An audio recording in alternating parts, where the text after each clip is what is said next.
Very good friend of mine. His name is Gant. And I met this brother maybe about 10 years ago. We were having a contest for a logo.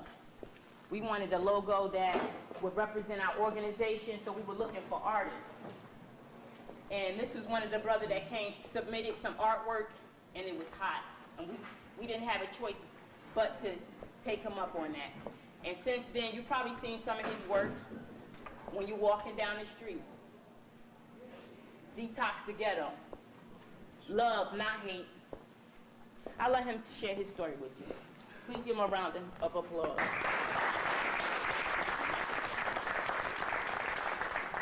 Good afternoon, fellas. How are we feeling today? All right. How are we feeling today? All right, all right. It's definitely an honor and a privilege to sit at the table with brothers like myself, and definitely to sit in front of you guys and for once be able to just tell a story of, I'm quite sure some of us will be sharing and some of us will be revealing. My name is Jerry Gant. I was raised and born in this same city we call the Brick City, North. Went to the same school as some of your fathers, uncle, or brothers, even mothers went to, which was Quitman Street. From Quitman Street to South 17th Street, South 17th Street to West Side High School, from West Side High School up to 11th grade. That's when I went to the streets. And my story is not unique, but I'm tired of hearing my stories, because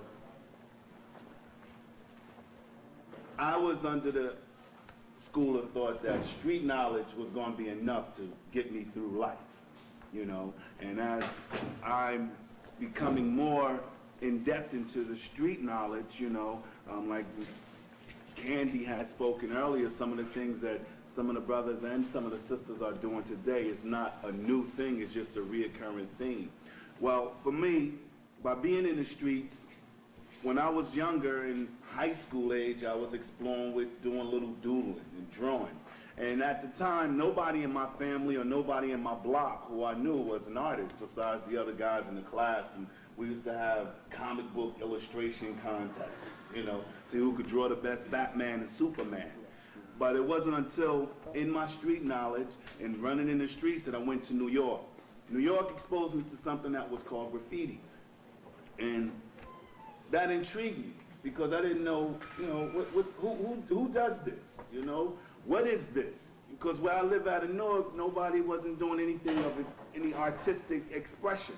It was more of a cool aesthetic. It was more about being cool than it was about being artistic. And by me being exposed and learning more and becoming hungry about this whole graph culture, that opened my eyes, because then that took me to other parts of the streets I never went to, which was called Soho, which was downtown Manhattan. And by being exposed to that, that even took me further into things that's called galleries and museums.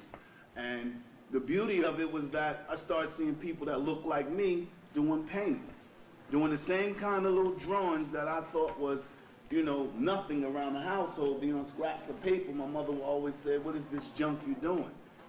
And because I now started becoming attached to that, one thing led to another, and people were then asking me, can I put my work in some shows?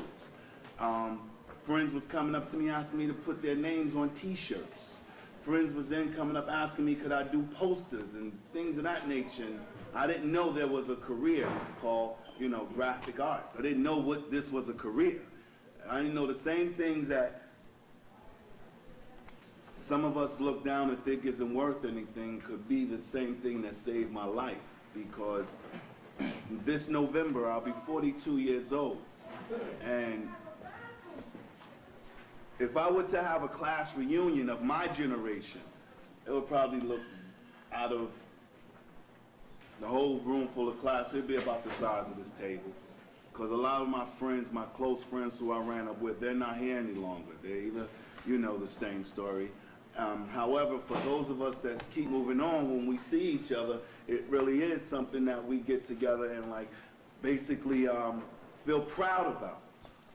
And so sitting at this table and sharing my story, even though I'm quantifying it and jumping from places to places, is just to always let you know that there's an end result. And for me, art was able to transform the ugly that I saw in my community.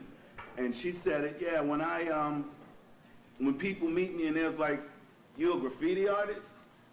You know, you're an old head still running around painting on walls?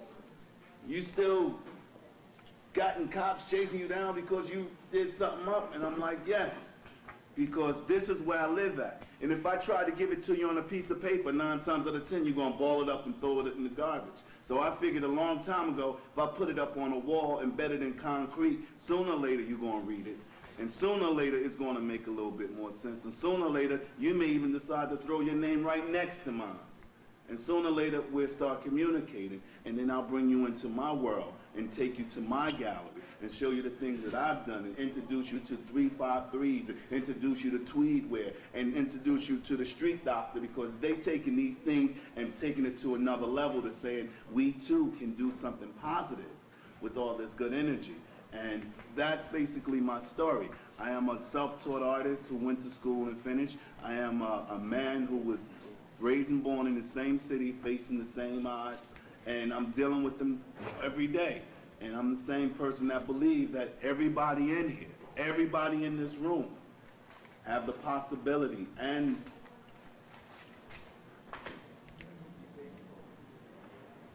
the understanding that there's a world outside of these concrete and barbed wires. And everybody has a place in that world. And my thing is just find your groove, stick with it. Don't be afraid to challenge, because the biggest thing that kept me hostage was ignorance. Because the more I remained ignorant, the more it kept me in the place. And once I started challenging my ignorance, the more I became free. And that's why today I can come and sit at a table like this and share what I have and not feel a bit of shame or guilt, but instead trying to inspire and put some hope out there, because your brothers and your sisters, we're definitely worth it, y'all. All our stories don't have to always end the same. And that's all I got.